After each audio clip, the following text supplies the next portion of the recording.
Hello everyone, कैसे हो आप सभी। तो एक अच्छी न्यूज़ है। आप लोग सब प्लीज़, आप लोगों से हाथ जोड़ के विनती है कि आप मेरे बच्चे के लिए ब्लेसिंग्स दीजिएगा, क्योंकि जो मैं आज आप लोगों के साथ न्यूज़ शेयर करने वाली हूँ वो बहुत ही मेरे लिए एक रोलर कोस्टर वाला सफ़र रहा। और मैं बहुत डिप्रेशन में चली गई थी पिछले 3.5 साल से। तो मैं आप लोगों को बताती हूँ, जब मेरा बेटा 2 साल का हुआ था तो मेरे बच्चे को एपिलेप्सी की प्रॉब्लम डिटेक्ट हुई थी, जिसको मिर्गी बोलते हैं कि हाँ भाई इसको मतलब ऐसे दिक्कत थी, बताई थी डॉक्टर ने। तो मैं काफ़ी टूट गई थी, मेरे को लगा यार अब मेरी लाइफ क्या होगी। तो मैंने 6 महीने किसी एक डॉक्टर के इलाज करवाया।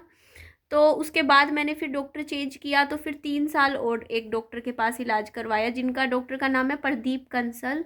ये ऋषि नगर में है इनका हॉस्पिटल। तो यहाँ मेरे बच्चे का इलाज चला। और मैं आज आपको एक बात शेयर करना चाहती हूँ कि मेरे बच्चे की दवाई बंद हुए पूरा 1 हफ्ता हो चुका है एंड ही इज़ फाइन। मेरे बच्चे की दवाई बंद हो गई है। वो जो मतलब 3 साल, 3.5 साल चली मेरे बच्चे की दवाई। और अब मेरा बच्चा ठीक है, मेरे बच्चे की दवाई बंद हो गई है। और ये चीज़ मैं आप लोगों से शेयर करना चाहती हूँ कि मैंने बहुत ज़्यादा, बहुत ही डिप्रेशन वाला सफ़र रहा ये मेरे लिए। बहुत डिप्रेशन में रही मैं आप लोग मेरी आज से 3 साढ़े 3 साल पहले की वीडियो देखना, मैं क्या थी और मैं क्या हो गई। मैं हॉस्पिटलों के चक्कर खा काटना, मैं बहुत गंदे डिप्रेशन में गई इस इन चीज़ों की वजह से। हॉस्पिटल हॉस्पिटल, दवाई दवाई। मैं आज थोड़ा सा रिलैक्स फील करती हूँ उस चीज़ में। सुबह उठते ही मेरा टाइम हुआ करता था, सुबह 8 बज गए ओ दवाई देनी है मेरे बच्चे को, रात को 8 बज गए ओ बच्चे को दवाई देनी है, सुबह शाम दवाई दवाई दवाई दवाई के ऊपर ज़िंदगी जैसे चल रही हो ऐसी लाइफ हो गई थी। दवाई, मेडिसिन, डॉक्टर के पास जाना, टेस्ट करवाना, हॉस्पिटलों में घूमना। 3.5 साल से मैं ये चीज़ फेस कर रही थी। और आज बस आप लोगों के आशीर्वाद लगा लो। आप लोगों ने मेरे बच्चे के लिए प्रे किया, भगवान से मांगा था। मुझे आज भी वो दिन याद है, मैं बहुत रोई थी बहुत ज़्यादा कि मतलब क्या हो गया, मतलब इतनी मतलब ऐसे ऐसे दिक्कत हुई। तो कई लोगों ने बल्कि मुझे उस टाइम समझाया भी, कई लोगों ने तो मुझे ये भी बोला कि निधि इसका आपको इतना इलाज भी करवाने की ज़रूरत नहीं है, जैसे बच्चे छोटे होते हैं ना, जैसे बड़े होते हैं धीरे धीरे तो ये दिक्कत अपने आप ठीक हो जाती है। बच्चों में कभी कभार हो जाता है लेकिन ये अपने आप ही ठीक होती है, इसका इलाज मत करवाओ। लेकिन मैंने सोचा नहीं, मैं फिर भी इलाज करवा लेती हूँ, क्योंकि कल को ये है ना, बच्चे की ज़िंदगी का सवाल है, कल को वो बड़ा भी होगा, कल को आगे इसको कभी कोई दिक्कत ना आए। तो मैंने पूरा कोर्स करवा दिया मेरे बच्चे का और अब मेरा बच्चा ठीक हो गया है। बस भगवान की दया से माता रानी के सामने हाथ जोड़ो कि मेरे बच्चे की दवाई बंद हो गई है और अब मेरा बच्चा ठीक है। डॉक्टर ने हाँ ये ज़रूर बोला हुआ है मुझे कि इस बच्चे पे नज़र रखना आप, क्योंकि अगर मतलब कभी कोई दोबारा ऐसे दिक्कत लगे तो ले आना भाई डॉक्टर के। बस भगवान, मैं चाहती हूँ दोबारा ये दिक्कत ही ना आए। बस अब ये जैसे जैसे एक एक दिन बढ़ रहा है ना मेरा बच्चे को, मेरे को लग रहा है कि हाँ ठीक है अब। तो मेरे को अच्छा लग रहा है, मैं कहा ठीक है यार, दवाइयों से थोड़ा पीछा तो छूटा। तो ये चीज़ मैं बहुत ज़्यादा गंदे डिप्रेशन में, आपको इमेजिन भी नहीं कर सकती ये 3 साढ़े 3 साल मेरी ज़िंदगी के कितने गंदे गए हैं, कितने ज़्यादा गंदे। सिर्फ दवाई, हॉस्पिटल, मैं हर रात ना टेंशन में यूं यूं रहती थी। मेरी हालत मुझे पता है, मतलब वही पेरेंट्स समझ सकते हैं इस चीज़ को जिन्होंने ऐसी कोई सिचुएशन फेस करी हो कि बच्चों के साथ कुछ इस तरीके से हॉस्पिटलों में घूमे हो, ऐसे हुआ हो। तो वो समझ सकते हैं कि क्या हालत हो जाती है माँ बाप की। तो मेरी कंडीशन ऐसी थी, मैं रात को कांपा करती थी, मेरी ये कंडीशन थी, रात को यूं कांपती थी टेंशन में, यूं बिस्तर में यूं पड़ी रहती थी। मैं यूं सोचती थी मतलब ऐसे ही कि यार ये दवाइयाँ इतनी मेरे बच्चे के शरीर में जा रही है, कल को कोई नुकसान ना कर दे, इतनी इतनी हैवी दवाई, मेरा छोटा सा बच्चा है क्यों खा रहा है इतनी इतनी भारी दवाइयाँ। तो मैं बहुत टेंशन लेती थी इस चीज़ों की बहुत। और पैसा भी बहुत खर्च हुआ इसमें, बहुत स्टार्टिंग में बहुत लगा। मतलब करीबन करीबन ये लगा लो इस बीमारी ने कम से कम भी मेरा 2.5-3 लाख रुपया ले गई ये बीमारी। क्योंकि स्टार्टिंग में ही लग गए थे मेरे तो 50,000 तब लग गए थे, उसके बाद 6 महीने के इलाज में मेरे 80-90 हज़ार बाद में लग गए थे। क्योंकि जिस डॉक्टर के पहले इलाज करवाने लगी ना, उनका तो ये लगा लो महीने का 8-9 हज़ार रुपये लग जाता था। इतना ज़्यादा मतलब वो महंगा सा था हॉस्पिटल। कभी भारी भारी टेस्ट होते थे, कभी एमआरआई होते, कभी वो डॉक्टर सीटी स्कैन कर देते। मतलब मैं आपको बता रही हूँ कि ये चीज़ थी। आजा बेटू। अच्छा हाथ दे दे। तो बहुत उसके बाद फिर जैसे दूसरे डॉक्टर के पास जाओ तो वो अपने टेस्ट करते हैं, तो इस तरीके से। और हर महीने का मतलब टेस्ट करवाना, हर तीसरे महीने टेस्ट, दवाई, इलाज, मतलब उस पर काफ़ी मतलब पैसे जाते थे। टॉनिक्स चलते थे, ऐसे वैसे जो भी था। बट मैंने हार नहीं मानी, मैंने सोचा कि नहीं, मेरे को बच्चे को ठीक करना है। तो मैं रुकी नहीं, मैं हॉस्पिटलों में मैंने पूरा कोर्स करवाया मेरे बच्चे का। बस थैंक यू भगवान जी, बस मेरे बच्चे की ज़िंदगी रखना संभाल के। जैसे कहते हैं कि मेरे पास तो यही है मेरा बच्चा, और क्या है, सहारा मेरा बेटा ही है ना। यही दिखता है मुझे, और क्या दिखता है मेरे घर में, कोई नहीं दिखता, अकेली हूँ, बच्चा है, बच्चा ही दिखता है। तो ये चीज़ मेरे को बस बहुत अच्छा लगा, बहुत खुशी हुई कि हाँ, ये चीज़ का कि हाँ चलो मेरा बच्चे की दवाई बंद हो गई। मैं इस चीज़ से बहुत खुश हूँ कि मेरा विहान, बस अब ये है कि अब मैं इसके परहेज करवाती हूँ जितना हो सके। मैं कोशिश ये रहती है कि जैसे ये मोबाइल हाथ में पकड़ता है, मैं ले लेती हूँ इससे। मैं कहती हूँ नहीं, कहीं दोबारा दिक्कत ना होए, ताकि। और बस शुरू के 6 महीने, 1 साल, अगर ये बोलते हैं कि जैसे मान लो दवाई बंद करने के बाद ना 1 साल तक कोई दिक्कत नहीं आती ना, वो फिर लाइफ टाइम के लिए चीज़ें ठीक हैं, उसके बाद कोई दिक्कत नहीं है।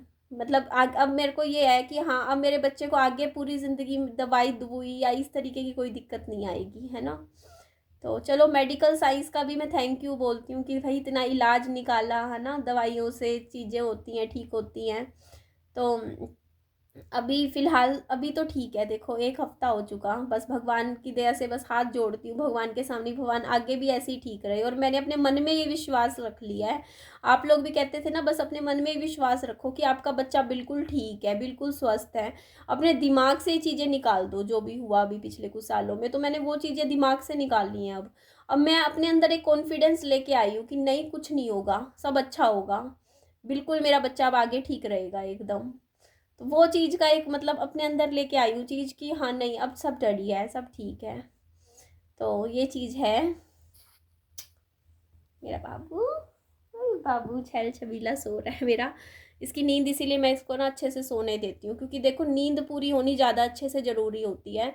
तो ये आराम से पूरा, मैं ये 10-10 घंटे भी सोता है ना, तो मैं इसको सोने देती हूँ। मैं कहती हूँ कोई नहीं, इसको अच्छे से नींद पूरी हो, आराम से 10 घंटे, 11 घंटे अच्छे से सोए, ताकि मैं इसको ज़बरदस्ती ऐसे जगाती नहीं, उठ उठ करके। मैं चाहती हूँ जैसे अब अगर मान लो रात को ये 12 बजे तक, तो देखो 12 बज ही जाते हैं सोने में हम लोगों को, 12 12:30 बज ही जाते हैं, क्योंकि इतना हो ही जाता है, क्योंकि मैं किताब पढ़ती रहती हूँ, बुक्स पढ़ती रहती हूँ। तो मेरा ये रहता है 12:30 बजे सो रहा है, तो आराम से, मैं इसको नहीं है कि सुबह 6-7 बजे उठाऊंगी, नहीं, आराम से उठेगा।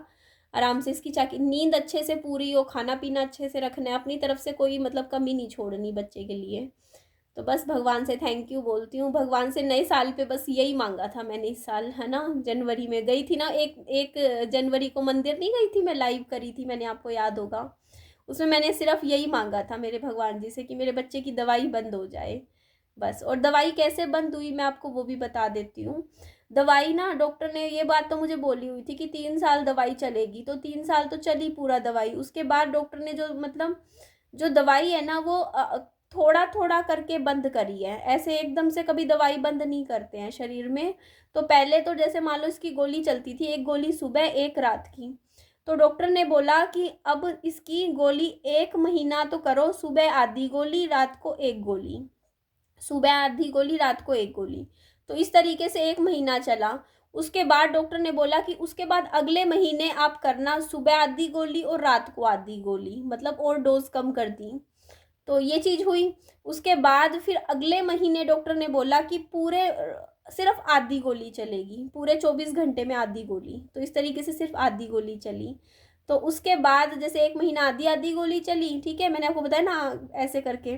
और उसके बाद बंद कर दो बस दवाई। उसके बाद डॉक्टर ने बोला आगे भगवान भरोसे, मतलब भगवान की दया है, जैसे भी है, हमने अपना मतलब काम कर दिया, दवाइयों का कोर्स पूरा हो गया इसका। अब भगवान है कि आगे सब कुछ अच्छा करें करें, ये चीज़ है। डॉक्टर ने मुझे बोली थी। तो अभी ठीक है, 1 हफ्ता हो गया, मैं भी दिन गिनती रहती हूँ। आई थिंक मैंने 10 जनवरी को, नहीं, 10 फरवरी या 11 फरवरी को मैंने इसकी दवाई का डोज बंद कर दिया था। उसके बाद आई थिंक आज 18-19 तारीख हो गई है। और अभी तो ठीक है सब, अभी सब ठीक है, इसको नहीं आया दोबारा दौरा, आराम से है अभी तो फ़िलहाल। तो बस भगवान से यही प्रार्थना करती हूँ कि दोबारा वो दिन दोबारा कभी ना आए ज़िंदगी में, वो टाइम चला गया है ना।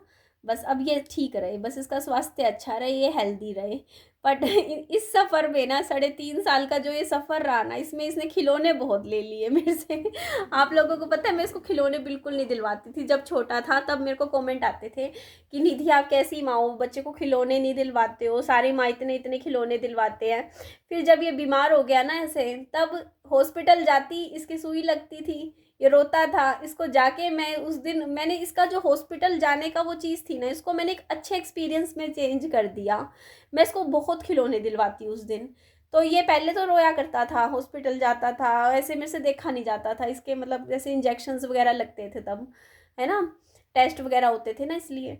तो मैंने पता है क्या करती थी, मैं जिस दिन मैंने इसको बोल रखा था बेटा जिस दिन तेरे को डॉक्टर के लेके जाऊंगी उस दिन तेरे को बहुत खिलौने दिलवाऊंगी, तो ये उस दिन को ऐसे होता था, पहले तो रोता था, डरता था, फिर खुश भी हो जाता था, मम्मी अब मेरे को खिलौना मिलेगा। तो मैंने इतने इसके पीछे देखो कट्टा भर के खिलौनों के पड़े हैं, इतने खिलौने मैंने, वैसे मैं ना खरीदती बट मैं बहुत इमोशनल हो गई थी इसके लिए, विहान के लिए।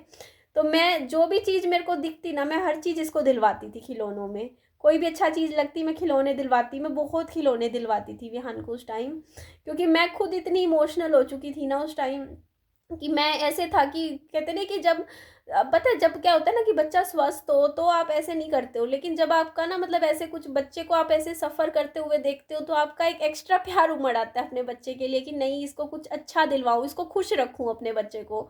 तो मेरा बस ये तरीका था अपने बच्चे को उस टाइम खुश रखने का। मैं इसको जा जाके कभी कोई स्पाइडरमैन दिलवा देती, कभी कुछ दिलवाती, मैंने बहुत पैसा खर्च किया इसके खिलौनों पे। मैं दिलवाती रही, अब बंद कर रहे हैं मैंने इसके लिए खिलौने खरीदने, अब क्योंकि इतने खिलौने हो गए इसके पास, अब वही बहुत है इसके, खेलता है उन्हीं के साथ खेलता रहता है।